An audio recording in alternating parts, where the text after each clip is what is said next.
Hello students, যারা যারা ভবিষ্যতে ডাক্তার হতে চাস তাদের জন্য জীবনের সবথেকে গুরুত্বপূর্ণ পরীক্ষা তোদের ডালা আসতে চলেছে।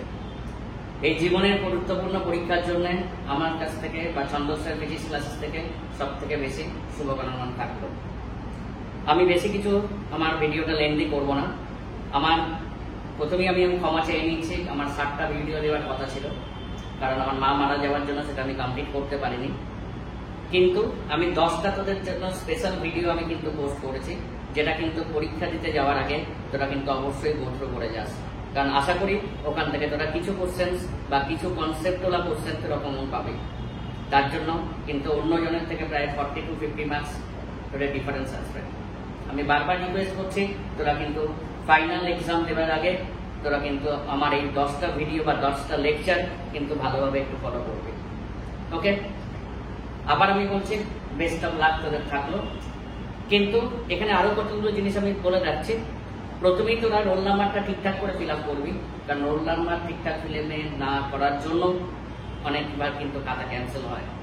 সেকেন্ড থিং, তোদের কিন্তু আমি নিজে ফিজিক্সের টিচার হয়ে বলছি, আগে কিন্তু বায়োলজি করবি, কারণ বায়োলজি কিন্তু মার্কস ক্যারিং করা সব থেকে ইজি। 1 নম্বর সব থেকে টাইম সেভিং সাবজেক্ট, কারণ একটা কোশ্চেনের পেছনে যে 1 মিনিট টাইম, তুই বায়োলজিতে ক্ষেত্রে কিন্তু তুই অনেক টাইম বাঁচাতে পারবি। উইদিন 10 সেকেন্ড তুই বায়োলজির কোশ্চেন একটা কোশ্চেন তুই অ্যান্সার দিতে পারবি যদি তুই জানিস। তারপরে তোরা করবে কিন্তু কেমিস্ট্রি, অ্যান্ড লাস্ট তোরা করবে ফিজিক্স। কিন্তু ফিজিক্সের কোশ্চেনটা করবার আগে তোরা কিন্তু বারবার একবার দেখে নিবি পুরো পেপারটা, কারণ কিছু কিছু কোশ্চেন তোরা দেখবি যে মাঝখানে অনেক ইজি থাকে। তোরা হয়তো প্রথম থেকে টাফ করে দিয়ে শুরু করলি, করতে করতে দেখলি যে সময় আর পুরোনো না, লাস্টে গিয়ে দেখলি যে অনেক ইজি কোশ্চেন তোদের ছাড়তে হয়েছে। তাই জন্য আমি আবার বলছি ডিটেলে যে তোরা কিন্তু ফিজিক্সের কোশ্চেনটা পুরোপুরি একবার গো থ্রু করে নিবি, যাতে যে অনেক দেখবি সহজ কোশ্চেন পেছনের দিকে আছে বা মাঝখানের দিকে আছে, সেগুলো আগে করবার চেষ্টা করবি। আর সঙ্গে সঙ্গে কিন্তু ওএমআর ফিলিং করার চেষ্টা করবি, কারণ ওএমআর ফিল করাটা তোরা কিন্তু লাস্টে অনেক সময় ছেড়ে রেখে দিস এবং লাস্টে তাড়াতাড়ির মধ্যে অনেক সময় ভুলভাল মার্কিং করিস। তাহলে আমি আবার রিপিট করছি যে লাস্ট আমার 10টা ভিডিও, এটা কিন্তু একটা সাজেশন থাকলো। আমার যদিও 7টা ভিডিও দেওয়ার কথা ছিল, তার জন্য আমি আগেই ক্ষমা চেয়ে নিচ্ছি।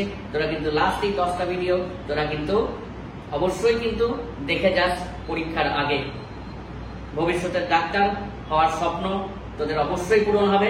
বেস্ট অফ লাক, এবং মনের নতুন উদ্যম নিয়ে পরীক্ষা দিবি। একদম কনফিডেন্স লেভেল ব্রেক করবি না, মনের নতুন উদ্যম নিয়ে পরীক্ষা দিবি।